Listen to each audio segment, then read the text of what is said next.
વડાપ્રધાન નરેન્દ્ર મોદી કુંભ શહેર પ્રયાગરાજ પહોંચ્યા હતા અને મહાકુંભની તૈયારીઓની સમીક્ષા કરી હતી. આ સાથે પીએમ મોદીએ પ્રયાગરાજને કરોડો રૂપિયાની ગિફ્ટ આપી અને સંગમના કિનારે પ્રાર્થના કરી હતી.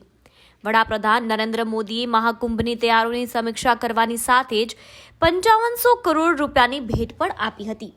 આ સિવાય તેમણે 167 પ્રોજેક્ટનું ઉદ્ઘાટન પણ કર્યું હતું.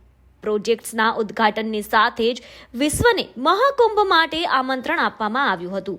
રાજ્યોની મુલાકાતે આવેલા પીએમ મોદીએ 4 મોટા કોરિડોરની પણ ભેટ આપી હતી, જેમાં ભારદ્વાજ આશ્રમ કોરિડોર, શ્રીંગવરપુર ધામ કોરિડોર, અક્ષયવત કોરિડોર અને હનુમાન મંદિર કોરિડોરનો સમાવેશ થાય છે.